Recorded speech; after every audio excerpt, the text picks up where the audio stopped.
ahead, Austin. What do you got in that room? There's 12. Maybe 13.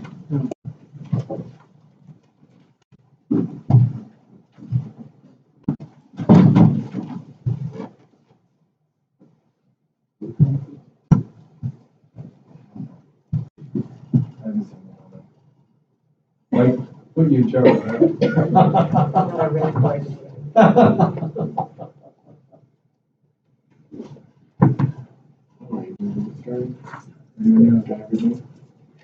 Welcome, everyone. Please stand for the pledge. Yeah. Pledge allegiance to the flag of the United States of America and to the republic for which it stands, one nation, under God, indivisible, with liberty and justice for all.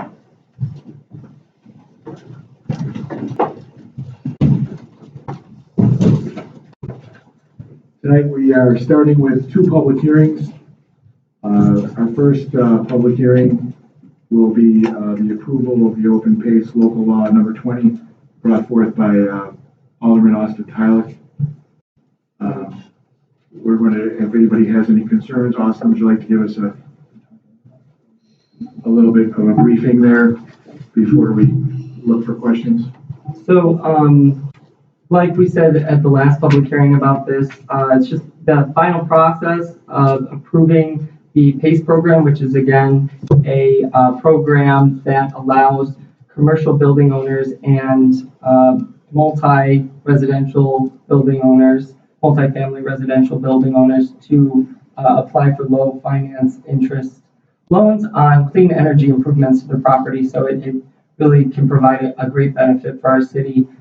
Just be another tool for someone like Laura and Mike from Lumber City Development to promote our city to the outsiders or insiders already. So if anyone has any questions, let us know. We've had a lot of material. It's been a long process with everyone involved to some degree. So I'm excited. Summer is big construction. So this could be a big benefit. With that being said, does anybody have any questions about this local law number 20? I think we covered it, but we're also this will be available for commercial properties and multi-family dwellings. Correct. Not individual residential properties, but that is what I'm told something they're looking into for the future. Okay. Anybody wishing to speak on that? You can step forward, state your name and address for the record. Any for or against it, please step forward, state your name and address.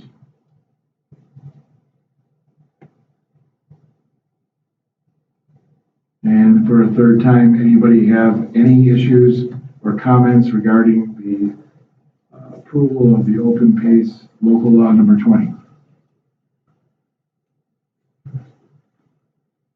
Seeing that there's none, I think we can move on to the next part of our public hearing.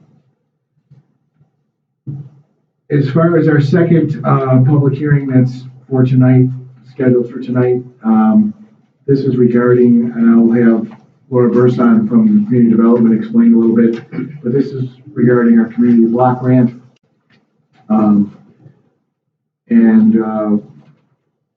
The program itself, so we can give you a little bit of information, and if anybody has any comments, they can step forward.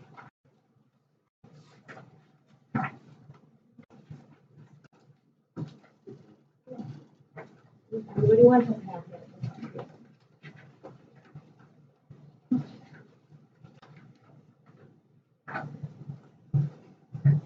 Okay, my name is Lori Brinson. I'm here on behalf of Lumber City Development Corporation. The meeting tonight is a required public hearing for us to put in an application for the CDBG Micro Enterprise Program. So it's in your packets, and just to give you a little bit of an overview of the CDBG program, Community Development Block Grant. They are federal funds that flow through HUD, and they're used to develop viable communities, create affordable housing, and expand economic opportunities. So due to North Tonawamba's population size, we don't get the money directly from HUD, but it does flow through a state agency, the New York State Office of Homes and Community Renewal. So the three primary objectives of the program are activities that benefit low to moderate income people, elimination of slums and blight, and if there's like an emergency need, an emergency community development need that's a threat to the community's welfare, funds could be spent for something like that. Some common CDBG activities include housing rehabilitation, homeownership assistance, public facilities, planning, and economic development.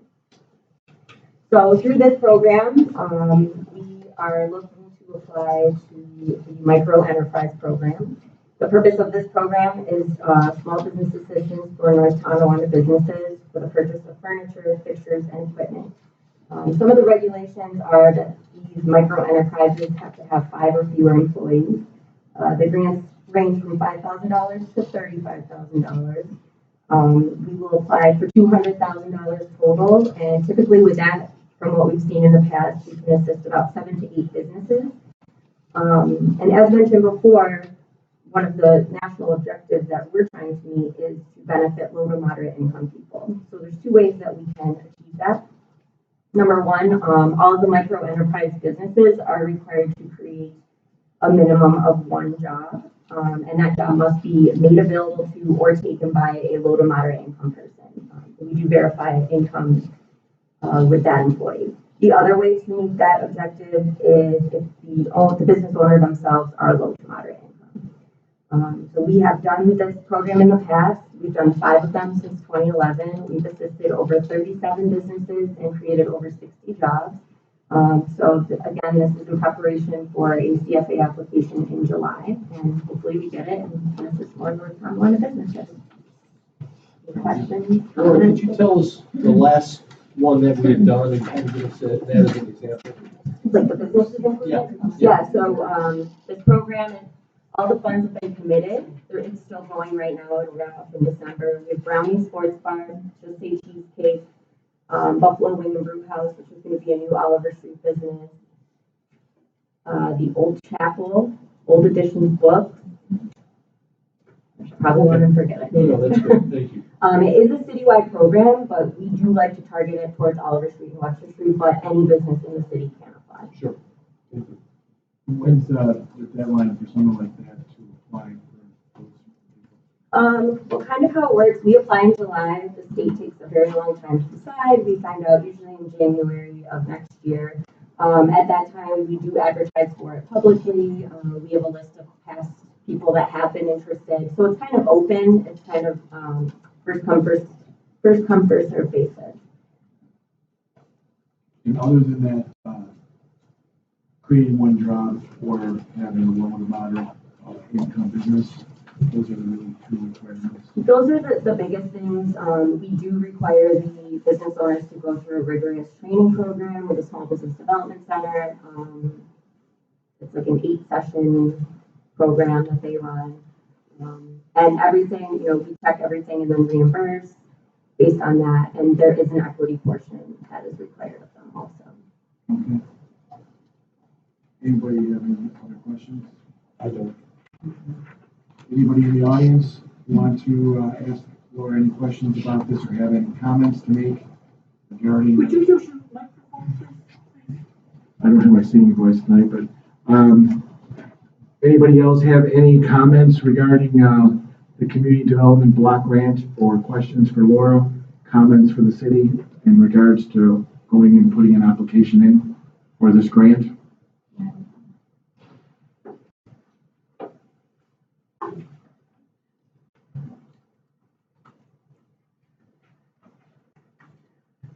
Good evening, everyone. My name is Sonia Duza. Are we okay? Yeah, I just have a quick question. I did see the legal notice. Thank you, Mr. Parrish. And from what I understand, this particular block grant is going to be for micro enterprises. That means that mom and pop businesses along Oliver Street who want to apply to bring up their potentially purchase or purchase building, they can apply. I'm wondering how many How much and how many people do you expect will be able to receive this grant? Businesses? Typically, in all of our past programs, we average about 7 to 8 businesses that we assist. And the job creation, our past program created, I want to say 12 full-time and part-time jobs. And in total, we've created over 60 jobs since we've had this program. How much? 12 people for each business? 12 total. But some are still coming in of each micro enterprise. That's the max or No, a minimum of 12? they're required to create one full-time. I missed some of it when you Yeah, came so in. each micro enterprise can either create one full-time job or various part-time positions that add up to one full-time job. That's the minimum. And that means 12 then? That's the minimum requirement. In our experience, they have always hired more than one. It could be, the more the better, of course. And what I'm wondering, if it doesn't come to it that they hire these people, is it a callback? Yes, They will then be happy? yes. We verify everything. We verify their incomes. We have them fill out a form. We can check payroll records if we need to, so we're on top of it. And I'm wondering, is this just for job creation, or if they want to put that money towards picking up the building itself, the land? So the funds cannot be used for building improvements. It can be used for business expenses, furniture, fixtures, equipment, marketing. You can do like inventory, things like that. And is there a targeted area that you will have Yes, for this? so it is citywide, anybody can apply, but we have internally set a criteria to assist Webster Street and Oliver Street business. And it will be equal or whatever, depending on the application? Depends on the apply. What's the criteria that you use to decide? So we usually send everybody to the Small Business Development Center. They put together a business plan. Included in that is 3 years of their personal financials, any business projections that they may have. The Small Business Development Center is a great resource for that. And we review it, yes, and we review it on a staff level. Then it goes to 2 committees of our board. Then it goes to our board. We have the projects review committee and a finance review committee. So they take a deep dive into it. And if everything's good, then our full board of directors will approve it. How many times have you applied on the community development for the micro enterprise? I don't know how many times we've applied, but we have gotten 5 programs total since 2011. You've only applied once and gotten? No, we apply every year. Every year, okay. Yes. And as I remember, when Michelle Todd was at our community development, she would do different programs. Are you doing different programs, or are you repeating the micro enterprise? For this year, we're applying for the micro How enterprise. about for the last 10 years? We have applied to other CDBG programs in the past.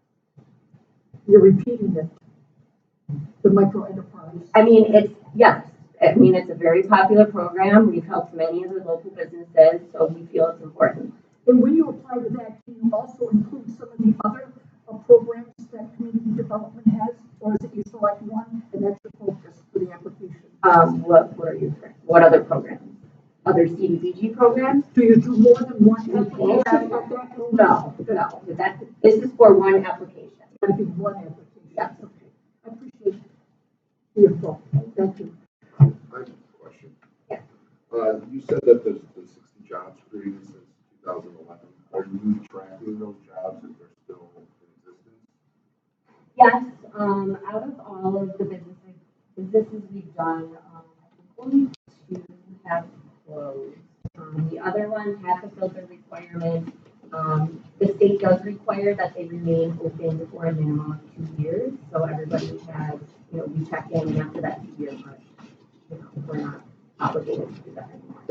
But for the most part, most of the jobs are still there, as far as we know. Only 2 years to meet that. The job creation the employee must be there for a minimum of 2 years, the position. Employee can change, but that position must remain available. And after that's fulfilled, if the person leaves, they don't have to rehire? They don't, no. They've met all their requirements with the state at that point and kind of out of the park. Thank you. I thank you so much, and I want to say that I have lived in NT all my life. I remember Oliver Street when, like Niagara Falls, it was so vibrant and mom and pop shops. We haven't had that vibrancy for decades now, and I've been asking, calling for it, and asking for help to community development. We haven't had it. And what I've seen in at least the last 2 years, something that really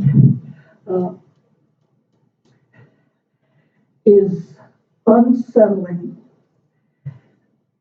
There are cars that are parked on the terrace and sidewalk. This has to do with this grant. If we are serious about having the commercial neighborhood corridors downtown, we're certainly not going to have cars parked right in those businesses. I mean, this is, you don't have to be a planner or designer to know this you do not do at all.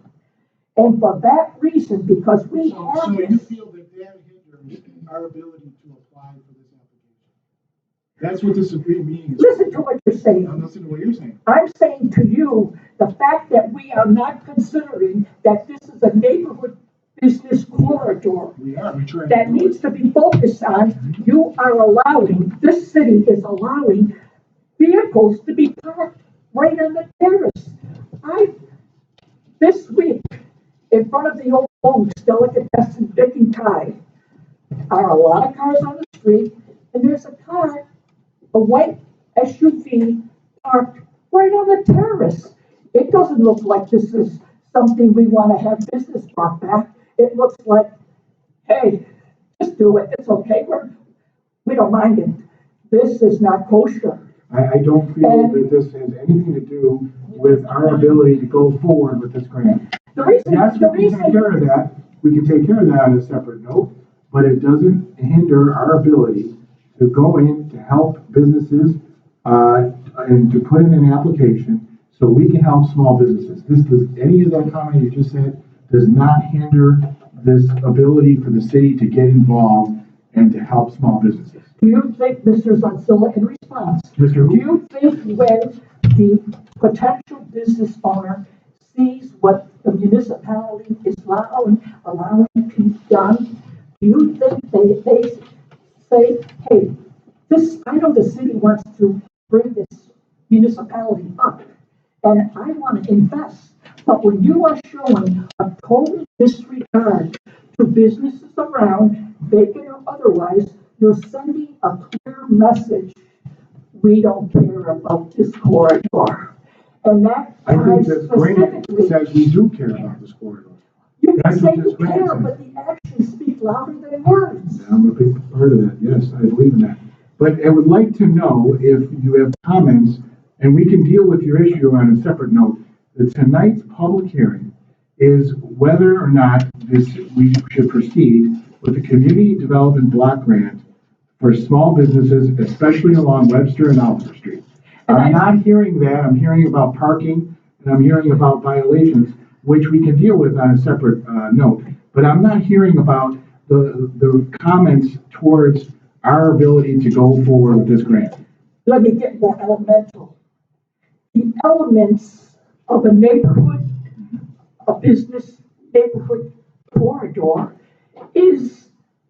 does it look like this is a place that is to have a business, or does it look like it's totally disregarded? It's like they're not interested in attracting potential business owners to this area. That's such a basic element.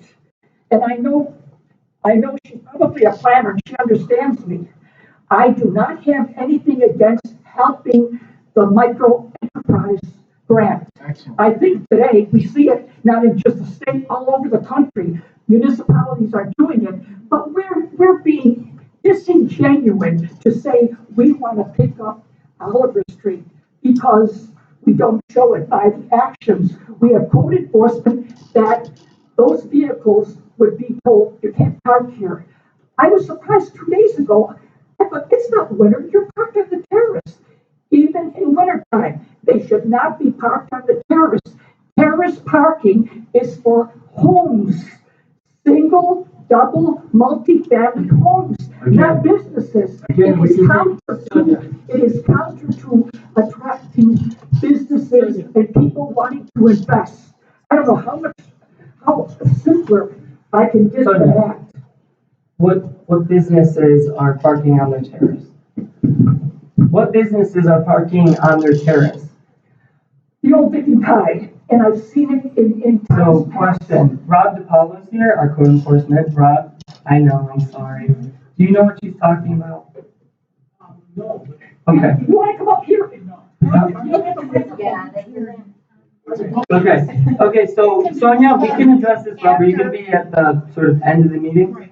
Well, this is part of the public hearing. Okay, well, Let me it's actually about, Sonia, we will let you speak again. We just wanna let Laura explain this program specifically, and then, And you're thinking of your energy one, I know. no, we talked about that, but Laura and her team has done a really great job, with this program. It's another opportunity for, residents, business owners, and so on, to just get a little extra help. So I think what you're talking about is relevant to, the revitalization of Oliver Street, but they're sort of two separate items, and we're just trying to get through Laura's, and then as President Zilka said, we can get through what you're talking about. Austin, you just said in residences.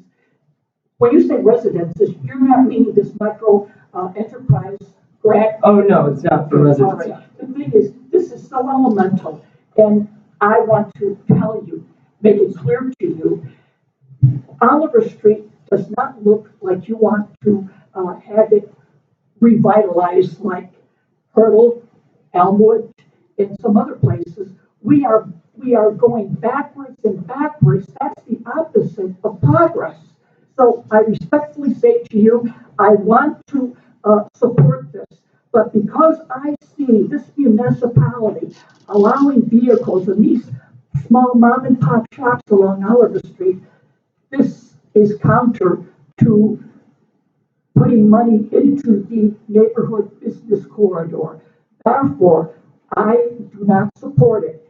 If you will show you want to have the neighborhood business corridor moving along and becoming the neighborhood business corridor that we want to see, the mom and pop shops, I'd be the first in line to say, I support this.